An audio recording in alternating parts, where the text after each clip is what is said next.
1, 2, 3. 1, 2, 3. Big boss, happy morning and big boss. Hello, welcome to ऐसी की Vibes. We are here for a तगड़ा review of Big Boss 18. Let's start Big Boss Spice with Mohammad Awais and Saulat Haider. हाँ जी, तो viewers, सबसे पहले आज हम बात करते हैं अपने प्यारे से जो हमारा चुगलखोर ग्रुप है ट्रायो के बारे में। अब एक तो मुझे समझ नहीं आ रही कि सारी रात जागते रहे और आज जो है सुबह 5 बजे इनकी जो कॉन्वर्सेशन दिखाई गई है, ये सोते कब होंगे। अच्छा, उसमें अब हुआ क्या है जी, ये तीनों जो हैं, तीनों तो नहीं, खैर 2 लड़कियां जो हमारी प्यारी सी हैं, कुड़ियां जो हैं, उनके अंदर जो है वो थोड़ा सा क्लैश आ गया है और उसमें पिस रहा है थोड़ा सा बेचारा अविनाश। तो वो क्लैश हुआ तो लाइक छोटी सी बात पे था, कोई इतनी बड़ी बात थी नहीं, लेकिन वो क्लैश गया वो फिर रोने पर गया एंड सॉरी, और एंड पर हुआ क्या, वो लड़कियां दोनों ने सॉर्ट कर दिया और पूरा बन गया बेचारा अविनाश। तो अवैस, आपका क्या कहना है इस ट्रायो की जो आज लड़ाई हुई है और दरार आई है, क्या ये परमानेंट दरार है या लाइक? परमानेंट तो नहीं कह सकते हैं, परमानेंट है कि पहले तो मुझे लगता था कि ट्रायो सिर्फ बाकी लोगों की बीचिंग कर रहा है, लेकिन अब ये आपस में एक दूसरे की बीचिंग करने लग गए हैं, जो कि मुझे बहुत ही और लग रहा है कि ऐसा नहीं होना चाहिए। अगर आप दोस्त हैं तो दोस्त बनकर दिखाएं ताकि पता चले कि बिग बॉस सीजन 18 में भी कोई दोस्ती का ग्रुप रहा है। जैसे हर सीजन में दोस्तियों के ग्रुप होते हैं, आपके सीजन 16 की मंडली इतनी फेमस है इस हिसाब से सब उसको कॉपी करने आते हैं लेकिन नहीं कर पाते। तो मैं चाहता हूं कि आपस में बीचिंग ना करें एक दूसरे की। अगर आप लोगों को कोई मसला आपस में है तो क्लियर करें, उसको सॉर्ट करें, आपस में एक दूसरे के को कन्फ्रंट करें। जो भी एक दूसरे के से हैं, दिल में बात आप लोगों ने रखी हुई है तो एक दूसरे से जाके करें, ये नहीं कि आप दूसरों से कर रहे हैं बातें। तो मुझे नहीं अच्छा लग रहा कि ये नहीं होना चाहिए। मुझे ये ट्रायो बहुत क्यूट लगता है। अच्छा है, यस। बीचिंग के अलावा बीचिंग भी करें, चलो ऑब्जर्व करें, चलो ठीक है, लेकिन आपस में एक दूसरे की बीचिंग ना करें। लेकिन जो एलिस मैडम है ना, एलिस कौशिक, फ्यूचर की जो टॉप 2 बताई गई है बिग बॉस ने, फ्यू इतनी कोई वो बहुत ही अजीब सी लग रही है। लगेंगे क्योंकि तुमने ईशा के बारे में बात की है ना। That is not cool. Isha is your favorite. Isha is my favorite, but Alice अपने पॉइंट पे अच्छी है। उसने आपकी फेवरेट को भी नहीं छोड़ा ना। लेकिन वो तो ठीक है, वो तो आगे चल के हम उसके बारे में बात करेंगे ना। नहीं, अविनाश और ईशा की अपनी बात थी ना, तो एलिस को बीच में आग लगाने की क्या जरूरत थी? हाँ, बात तो ठीक है, लाइक वो एक अननेसेसरी चीज थी, हाँ। होना नहीं चाहिए था। लाइक बच्चों, आपको यही कहेंगे कि यूनिटी है तो यूनिटी रखिए आप लोग। बीचिंग के अलावा आप लोग कर तो अच्छा रहे हैं, बीचिंग वाला पार्ट अगर आपका निकाल दिया जाए तो यू 3 आर गुड। तो अच्छा चल रहे हो, अच्छी दोस्ती नजर आ रही है। लेकिन अगर आप लोग इस तरह ही लड़ते झगड़ते रहेंगे तो मेरे ख्याल में बहुत जल्द जो है ये थोड़ी सी आप में जो है ना वो फूट पड़ना शुरू हो जाएगी और लोग इससे बहुत खुश होंगे। थोड़ा सा चेंज करें अपना फॉर्मेट और अपने थोड़ी सी सही डायरेक्शन पे आए तो you guys are doing very good. उसके बाद जी कल के एपिसोड में रजत और हुई चाहत की छोटी सी फाइट। मुझे तो समझ नहीं आती कि रजत जी आप कर क्या रहे हैं, ना आपसे मजाक सहन होता है, ना आपसे सीरियस बात सहन होती है, ना आपको कोई पॉइंट समझ आता है। आप एक बहुत ही अजीब सी पर्सनैलिटी लग रहे हैं फॉर नाउ।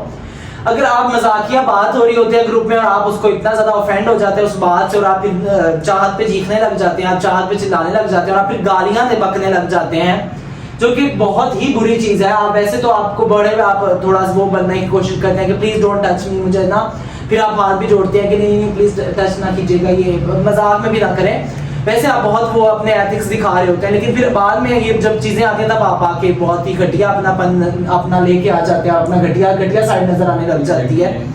तो रजत जी, दिस इज नॉट कूल। और चाहत को मैं कहूंगा कि चाहत आप भी रजत से मजाक करना छोड़ दें, क्योंकि वो इस लायक भी नहीं है कि आप उनसे मजाक करें। चाहत बेचारी वैसे ही डाउन हो गई है जब से उसका और विवियान का थोड़ा सा वो पंगा हुआ है, तो वो थोड़ी सी डाउन हो गई है। लेकिन जो रात वाला झगड़ा था वो बहुत ही फजूल झगड़ा था रजत की तरफ से।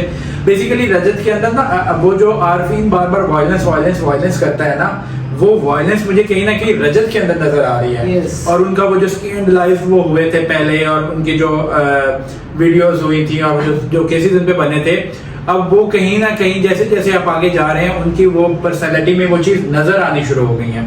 जैसे कि वो रात उन्होंने एक बहुत ही गंदी और गलत बात चाहत के बारे में, मतलब आपको किसी लड़की या लड़के के बारे में भी आप जब आपको पता है कि आप हर वक्त ऑन कैमरा हो, नेशनल टेलीविजन पे ये चीजें जा रही हैं, तो आप इस तरह की बात नहीं करते। और मैं फिर भी चाहत को यहाँ पर वो करना चाहूंगा कि उसने बड़ा स्पोर्ट्स में स्पिरिट का मुजाहिरा किया। उसने उस चीज को बड़ा मजाक के फन वे में लिया, लेकिन जबकि रजत ने वो बात बहुत गलत की थी जिसको हम इस तरह बात बयान भी नहीं कर सकते। और इवन दो मैं हैरान हूँ कि वहां पे बैठे हुए लोग, शायद करणवीर था, एक दो और लोग थे, विवियान था शायद, हाँ विवियान था, और एक दो लोग और भी थे शायद, और किसी ने उसको ये नहीं कहा कि Rajat how you are talking, like किस तरह आप बात कर रहे हो, आपको ऐसे बात नहीं करनी चाहिए। तो ये थोड़ी सी जो थी ऑफ बात थी रजत की तरफ से। रजत पता नहीं क्या करना चाह रहा है, कुछ हर बंदे के साथ उसने पंगा लेना है बस, तो दैट वाज नॉट कूल। उसके बाद जी हमारे फ्रेंड में आते हैं Gunratan ji. Gunratan ji, you are such a cutie, I love you so so so so much.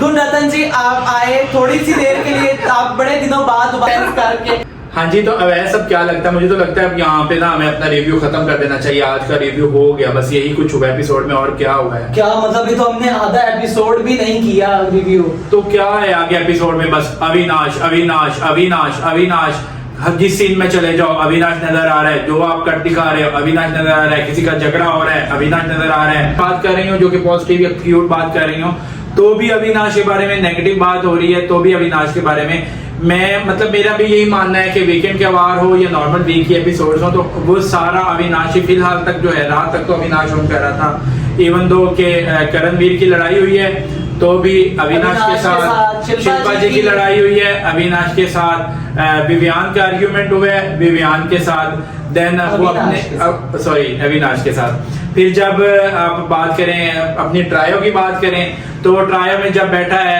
तो उसकी अगर दोस्त फ्रेंड्स उसको कुछ समझा रही हैं तो वो भी अविनाश ही फोकस है उस पॉइंट का, सेंटर पॉइंट वही बना हुआ है। तो Avinash you are the centre of attraction, क्या कहते हैं, sorry centre of attraction for the house. Yes yes, ये आप कह सकते हैं। अब मतलब ये है कि अविनाश अगर कुछ ना भी करे तो अविनाश अविनाश हो रही है, और इसमें अविनाश का फायदा हो रहा है और बाकी घर वालों का नुकसान हो रहा है। तो मैं सबसे, क्योंकि मेरा फेवरेट है करणवीर, तो मैं करणवीर को ये रिक्वेस्ट भी करूंगा उसकी टीम को या जो भी है व्हाटएवर जैसे भी है, अगर वीकेंड के बाद पे फीडबैक जाता है तो करणवीर आप बार बार अगर अविनाश को टारगेट करेंगे या अविनाश के बारे में बात करेंगे तो ये आपके लिए खराब है, आप पीछे आगे हो जाएगा। मुझे बहुत ही अच्छा लगा लाइक जिस तरह करणवीर और अविनाश के झगड़े में जो करणवीर ने कहा don't teach daddy to how to make babies, yes very good point. Like अच्छी बात है कि वो जाहिर है वो एक सीनियर भी है और आपको एक तमीज। अविनाश में रिस्पेक्ट फैक्टर नहीं है, इसमें कोई शक नहीं है, वो शिल्पा जी की रिस्पेक्ट नहीं करता।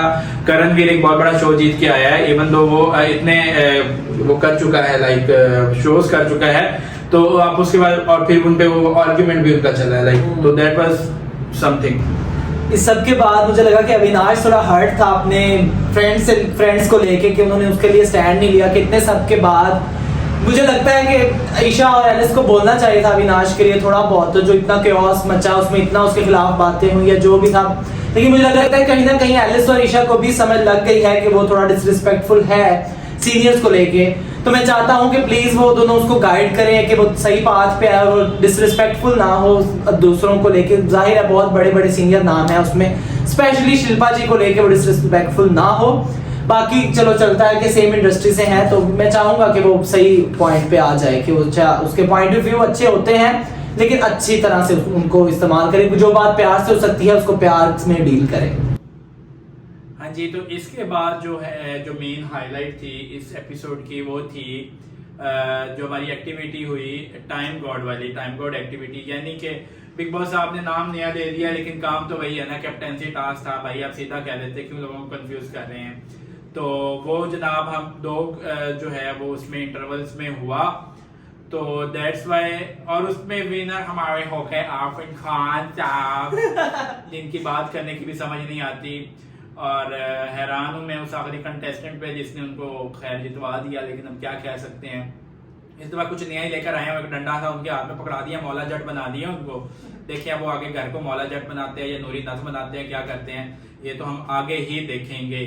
इस एक्टिविटी में सबसे जो मुझे गलत पॉइंट्स लगे वो थे अविनाश साहब के।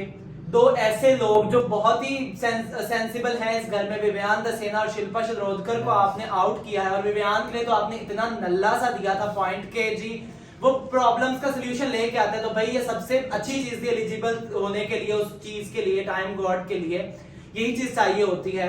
और फिर मुझे रजत साहब की नहीं समझ आई, वाई रजत साहब, चुम is very good for that. चुम एक साइलेंट है लेकिन वो बहुत ही अथॉरिटेटिव है, उसमें अथॉरिटी है, वो अच्छे से घर को लेके चलती है। जैसा कि सब कहते हैं किचन का मामला वो बहुत अच्छे से डील करती है, मुझे भी अच्छे उठाती है। हाँ, तो चुम वाज गुड। आरफीन खान से तो अच्छी थी वो बेसिकली। आरफीन खान मुझे नहीं अच्छा लगा कि आपने क्यों उनको निकाला, रजत दलाल साहब। और फिर जी आप इतने नल्ले से उस पे आपको समझ नहीं आए कि भाई नायरा ने एक सही बात की थी, आप उस पे अपसेट हो गए, इतना ऑफेंड हो गए। आप बहुत जल्दी ऑफेंड हो जाते हैं वैसे रजत दलाल साहब, मुझे नहीं पता कि आप क्यों इतना जल्दी ऑफेंड होते हैं। आपको चाहिए कि आप गेम को समझे, पॉइंट को समझे सही से। और फिर मुझे बिग बॉस की समझ नहीं है, बिग बॉस भी नायरा को ही डांट रहे हैं भाई, वाई? टारगेट है ना, वो टारगेट है इस दफा का, तो नायरा ही डांटी जाएगी अब पूरे सीजन के अंदर, हमें देखने में मिलेगा। तो उसको बस डांटना है, कोई भी पॉइंट हो। जबकि ठीक है भाई, अब आप उसको पर्सनली तौर पे उसको नहीं करना चाहते तो क्यों भाई, वो गेम पॉइंट ऑफ व्यू से कर रही है, उसको नहीं उसका लगता है कि वो डिस्ट्रीब्यूशन अच्छी कर सकता है किचन राशन की, तो उसको नहीं लगा तो उसको नहीं लगा। चुम उसकी फ्रेंड है, उसने उसको बचाया है। तो इसमें आप कैसे कह सकते हो कि पर्सनल नहीं दिया, पर्सनल क्यों भाई, पर्सनल क्यों दे, गेम के पर्सपेक्टिव थे। उसके अलावा मुझे श्रुतिका का पॉइंट थोड़ा अच्छा लगा कि उन्होंने एलिस कौशिक के लिए दिया कि वो मॉकिंग करती हैं, लेकिन वो उनका शायद इंटेंशन वैसा ना भी हो, क्योंकि अभी तक मुझे नहीं लगा कि उनका इंटेंशन ऐसा था। ईशा और उसका एलिस का मॉकिंग नहीं वो करती, लाइक वो वैसे उसको वो कहती है कि हमें क्यूट लगती है, लेकिन उसके बाद नहीं, वो करती हैं, मॉकिंग करती हैं, क्योंकि मैंने भी कई दफा देखा है, आप लोगों ने एपिसोड्स में भी देखा होगा कि वो अक्सर ये हरकत करती हैं, वो दोनों बैठी हुई कि श्रुतिका जब बात करेंगे। इनका तो पॉइंट आप छोड़ेंगे साहब, तो बस मेरे ट्रायो के पीछे पड़ गए हैं, स्पेशली मेरी ईशा के पीछे पड़ गए हैं ये भाई। कुछ नहीं इनको है, चाहिए बस इनको भी कंटेंट चाहिए उस ट्रायो के। एलिस का पॉइंट जो था उसने दिया श्रुतिका ने, बहुत वैलिड था। आपने कुछ एपिसोड पहले जब नायरा और एलिस की वो कॉन्वर्सेशन हुई थी कि आप नजर नहीं आ रही, तो जब तब भी श्रुतिका ने बात की कि ये समझती हैं कि बस ये क्वींस हैं दोनों, और ये समझती है बाकी सारे यहाँ पे फारे हैं भाई। वो तो नायरा को क्या ही वो एडवाइस दे रही है, नायरा को तो नजर आती नहीं है, श्रुतिका की बहुत कम नजर आ रही है। वही बात है ना, तो एलिस खुद नजर उस वक्त तक नहीं आ रही थी जब आप नायरा को अब तो वो ऑन कर रहा है ना, ट्रायो ऑन कर रहा है ना पूरा। और श्रुतिका ने सही अभी आज के एपिसोड में आप प्लीज आप आज के एपिसोड में नहीं वो कह रही है जी सॉन्ग बजाने के बजाय बिग बॉस साहब आप इस तरह करें, श्रुतिका को जगा दें और पूरे घर को जगा दें। एक पॉइंट से आप प्रॉपर जज नहीं कर सकते। That's a bad thing. अगर एक बंदा उसे ऑफेंसिव हो रहा है तो आपको उस चीज को रोक देना चाहिए, और उसका वो पॉइंट ऑफ व्यू है। आप कैसे, और उसके बाद आपने इतना बड़ा तमाशा क्रिएट कर दिया, एलिस ने इतनी गालियां बकी उसके बारे में। वो अच्छा था सब कुछ, वो गलत था। श्रुतिका का पॉइंट था, उसने दिया, आपको उसकी रिस्पेक्ट करनी चाहिए। आपको बल्कि चाहिए था, आप जाती, आप कहती अगर आपको अभी भी फील हो रहा है तो मुझे, मैं सॉरी करती हूँ और आइंदा मैं ऐसा नहीं करूंगा। आप उल्टा अपने उस बिहेवियर को डिफेंड करी जा रही हैं और गलत लफ्ज बोल रही हैं, उसको क्या क्या आपने नहीं बोला। और वो बच्ची, मैं फिर भी उसको अप्रिशिएट करूंगा कि उसने फिर भी कहा कि यार मैं ऐसे लफ्ज नहीं बोल सकती जैसे वो लफ्ज बोल रही है। नहीं, मॉकिंग वाला पॉइंट आप प्यार से भी एलिस डील कर सकती थी कि आप क्लैरिफाई कर सकते थे प्यार से। चलो आपको थोड़ी फ्रस्ट्रेशन थी कि उन्होंने क्यों आपको निकाला, दैट वाज, वो हो सकता था प्यार से डील हो सकता है। लेकिन जो उन्होंने गालियां गिराड़ी, बिच, अल्फा कर, हैप्पीनेस, लायर वगैरह वगैरह, वो थोड़ा बुरा लगा कि वो आप इतना भी नहीं आपको बोलना चाहिए था। बाकी जो एलिस अपना स्टैंड ले रही थी वो मुझे सही लगा, लेकिन श्रुतिका को भी चाहिए है कि लाइक अगर वो मॉकिंग नहीं ले सकती या कोई मजाक उनको लगता है कि वो मॉकिंग है, मजाक को मॉकिंग के वे में ले जा रही है, तो वो उनकी गलती है, वो एलिस की गलती नहीं है। तो मैं तो यही कहूंगा, दोनों को मशवरा दूंगा, दोनों एक दूसरे से अलग अलग रहें और ना ही एक दूसरे के बारे में कोई बात करें, ताकि उनमें कोई क्लैश ही ना हो। Better idea. हाँ, ओके जी, इसी के साथ करते हैं अपना आज का एपिसोड खत्म। और अगर आपने हमारे पुराने एपिसोड्स का रिव्यू नहीं देखा तो अभी जाइए हमारे चैनल पे और देखिए। हमारे चैनल को सब्सक्राइब कीजिए, लाइक कीजिए हमारी वीडियोस को और कमेंट्स में बताइए कि हम कैसा कर रहे हैं। तब तक अल्लाह हाफिज।